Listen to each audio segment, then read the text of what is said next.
Welcome to Cyber Threat Intel, your go-to source for the latest updates, news, and insights on cyber threats. Our goal is to arm you with the knowledge to protect yourself in the digital age, whether you're a cybersecurity professional or just curious about the threats lurking in the digital shadows. Make sure to subscribe now on YouTube or your favorite podcast listening platform to join us on the front lines of cybersecurity, because in the world of cyber threats, knowledge is power. Welcome to Cyber Threat Intel. I'm your host, John Good. This is episode number 35. It is Thursday, May 15th, 2024. Welcome to the show. If this is your first time here, glad to have you. And if you're returning back, glad to see you coming back for the content. Now, if you need to grab a snack or a drink before we get into the content, make sure that you go ahead and do that. But with that being said, let's go ahead and hop into the first article. All right, first article here, data breaches in U.S. schools exposed 37.6 million records. That's a lot of records. Since 2005, educational institutions in the United States have experienced 3,713 data breaches, impacting over 37.6 million records.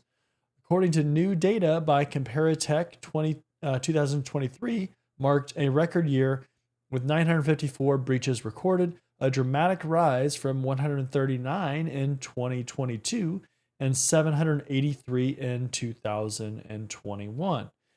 The surge was primarily attributed to MOVE-IT file transfer software vulnerabilities affecting over 800 institutions.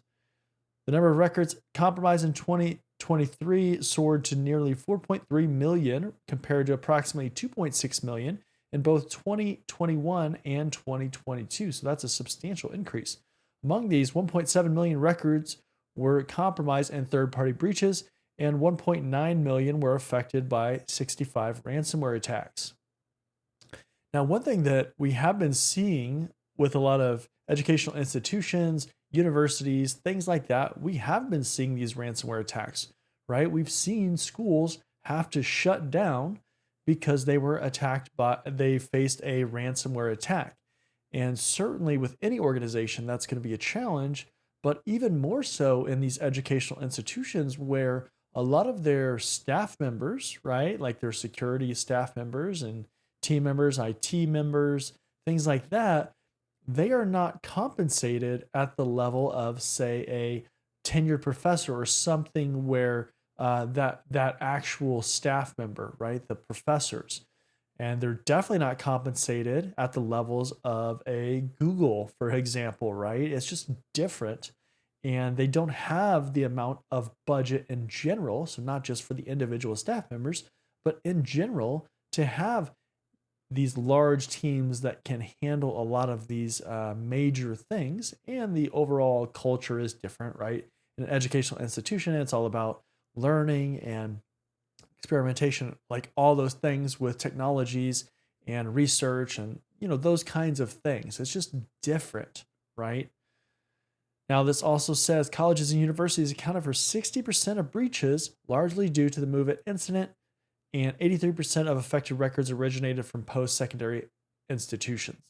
So we can see as people are getting older, because you are going to be a little bit older in these educational institutions, universities, things like that, compared to a obviously middle school or high school. So your knowledge level of technology is probably increasing as well. Your ability to research some of this stuff and, get into trouble too, right? Download things that you shouldn't download, pirated software or movies, things like that, right? We see that a lot with universities. Students are getting pirated media, peer-to-peer connections, those kinds of things, right? Cyber attacks and ransomware have become the predominant causes of breaches, with third-party breaches also increasing due to significant incidents like those involving Blackbaud, Illuminate Education, and MOVE-IT. The MOVE-IT breach alone impacted at least 802 educational institutions. So that is quite a few of them. Now, this also says, if you're interested, the top 10 biggest breaches included notable incidents like the Maricopa County Community College District in 2013, affecting 2.49 million records, and the Harvard Computer Society breach in 2017, impacting 1.4 million records. Other significant breaches involved institutions like Georgia Tech and the University of California at Los Angeles, so UCLA. So we can see these few institutions definitely account for a lot of these records, right? All right, next article here. Microsoft warns of active zero-day exploitation, patches 60-day Windows vulnerabilities. Microsoft rolled out its latest security updates on Tuesday, addressing approximately 60 vulnerabilities across various software products and called urgent attention to an actively exploited zero-day reported by multiple external threat hunting teams. The zero-day bug, tagged as CVE 2024-30051, is documented as a heap-based buffer overflow in the Windows Desktop Window Manager (DWM) core library that's already been exploited in malware attacks that require elevated system privileges. The bug carries a CVSS score of 7.8 out of 10 and an important rating from Redmond. So they're saying that you should go ahead and make sure you patch this. That'd be a good idea. 7.8 out of 10. It's definitely getting up there. That's not a 9, right? 9. When we see 9 scores, CVSS scores, that is definitely where we start kind of freaking out, because that is very high. That is a very critical vulnerability. But 7.8 is definitely getting up there. Microsoft also marked CVE 2024-30040, which is the one that we're talking about, in the already exploited category, warning that attackers are bypassing security features in Microsoft 365 and Office. The flaw, which carries a CVSS score of 8.8, allows attackers to execute arbitrary code if a user is tricking into loading malicious files. The company also urged Windows admins to pay attention to CVE-2024-30044, a critical severity remote code execution vulnerability in Microsoft SharePoint. The quote here says, an authenticated attacker with site owner permissions can use the vulnerability to inject arbitrary code and execute this code in the context of SharePoint server, Redmond's Security Response Center warned. So ultimately, patch your stuff. When we're dealing with patches, we have to make sure that we are applying them as they're coming out. Typically with patch management, you're going to have, and I've said this before, you're going to have this process or this plan of applying patches, and it's going to require, based on severity, how fast you have to patch it. So you might patch it for a critical vulnerability within 7 days or 15 or something, and then high, a little bit more time to patch it, medium, a little bit more time, low, even more time to patch it if you're going to patch it at all. So pretty common stuff, pretty standard way of doing things. Make sure that you're rolling out patches in waves or in phases. Do not roll out all your patches at once. That's a good way to take down your network or cause a lot of issues that you probably don't want to deal with. Next article here, Ebury botnet operators diversify with financial and crypto theft. Ebury, one of the most advanced server-side malware campaigns, has been active for 15 years, but its use by threat actors is still growing, according to cybersecurity firm ESET. A new report published on May 14 by ESET Research showed that operators of the Ebury malware and botnet were more active than ever in 2023. So it's always interesting to see when these groups start to decline as far as how often they show up, or people start getting arrested and things like that, and the group seems to kind of go away. And then you see kind of this reemergence of that group, and they start to do the same kind of things that they were doing before. And it's always a question of, well, is that actually that group, or is it people posing to be that group? What does that story look like? Long known to deploy spam, web traffic redirections, and credential stealing, the Ebury group recently added credit card compromise and cryptocurrency theft in its techniques, tactics, and procedures, the TTPs. Ebury is a malicious group that's been active since at least 2019 and has developed an OpenSSH backdoor and a credential stealer used to deploy multiple malware strands simultaneously by relying on a botnet. The group's primary targets are hosting providers. So when we're talking about threat intelligence, and you've heard me say this before, I'm sure, but this is all about building a profile on these different groups and understanding who they're going after, the techniques that they use, all of that kind of stuff. And that way, essentially, you have a profile on how to prevent certain attacking groups if they're relevant to you, or at least to identify who's trying to attack you. Since a group like this is specifically going for hosting providers, as a hosting provider, you should obviously be aware of this and be concerned about it and understand how you're preventing this group from being successful. That is threat intelligence 101, right? Attribution. Now, it also says in 2014, ESET published a white paper about Operation Wendigo, a malicious campaign using multiple malware families, working in combination with Ebury malware family at its core. Following the release of the Wendigo paper, Russian national Maxim Sinak, one of the Ebury operators, was arrested at the Finland-Russia border in 2015 and later extradited to the US. This is another thing that I bring up a lot. These malicious groups, these people that are running these groups, you're going to get caught eventually. Unless you stay in a country where it is just completely not going to cooperate with other countries, other governments, other law enforcement, then you're going to get caught eventually in almost every case. We see it all the time. It may take a month, it may take 6 months, it may take a year, it may take a couple years. But all of these people seem to get caught by law enforcement, right? It's how it is.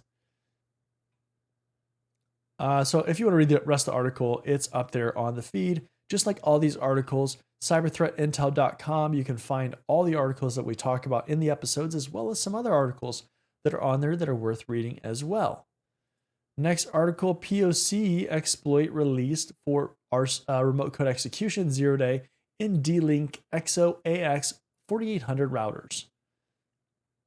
The D-Link XO AX 4800, so DIR-X4860 router is vulnerable to remote unauthenticated command execution that could lead to complete device takeovers by attackers with access to the HNAP port. The device is particularly popular in Canada, and it's sold in the global market according to D-Link's website and still actively supported by the vendor. Security vulnerabilities in DIR-X4860 allow remote unauthenticated attackers that can access the HNAP port to gain elevated privileges and run commands as root reads SSD's disclosure. So anytime that you can gain elevated privileges, that's a concern. Running commands is definitely a concern. And if you can run commands even without elevated privileges, that can later lead to getting elevated privileges. Call that pivoting and privilege escalation, because those are the tactics that you would use. But again, running commands, elevated privileges, all of that stuff is extremely dangerous in an environment. Accessing the home network administration protocol, so HNAP port on the D-Link router, is relatively straightforward in most cases, as it's usually HTTP port 80. We know that. HTTPS port 443. We also know that. Accessible through the router's remote management interface. So essentially, you go into your web browser, you go to an IP address of the router, and you use one of those ports, and it's basically the portal, right? The attack begins with a specially crafted HNAP login request to the router's management interface, which includes a parameter named private login set to username and a username of admin.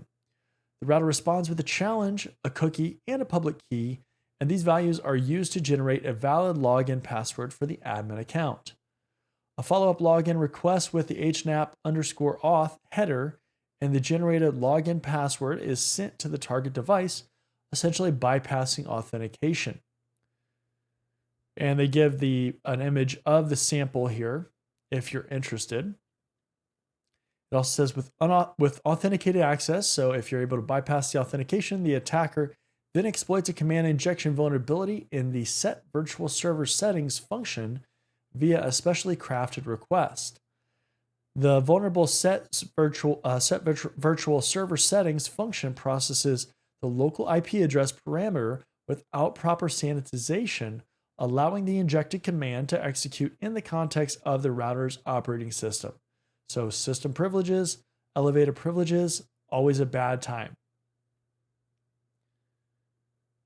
One of the things that is difficult with things like this is you either need basically a firmware update or you need to disable that interface. So keep that in mind if you have devices that are vulnerable to this. But in other scenarios that are similar to this, those are basically the two kind of options you have in a lot of cases. I guess you technically have a third option. You could just replace the hardware and use something different, but that's not always going to be the fix that's available to you. You might not always have that budget to go out and get new routers or get new appliances. So keep that in mind if you're in this kind of situation. All right, next article, Singing River Health System, data of 895,000 stolen in ransomware attack. The Singing River Health System is warning that it is now estimating that 895,204 people are impacted by a ransomware attack it suffered in August 2023. The health system, which employs over 3,500 people, also operates 2 hospices, 4 pharmacies, 6 imaging centers, 10 specialty centers, and 12 medical clinics in the Gulf Coast region. On August 19th, 2023, Singing River announced that it had been targeted by sophisticated ransomware attacks last year, which resulted in operational disruptions at its hospitals and potentially data theft. According to the latest information on the data breach notice and also the latest update on the organization's site, the exposed data includes full name, date of birth, physical address, social security number, so SSN, medical information, and health information. Singing River said there's no evidence that any exposed data was used for identity theft or fraud, and this is where it always has me just shaking my head. And it offers 24 months of credit monitoring and identity restoration services through IDX to all letter recipients. No!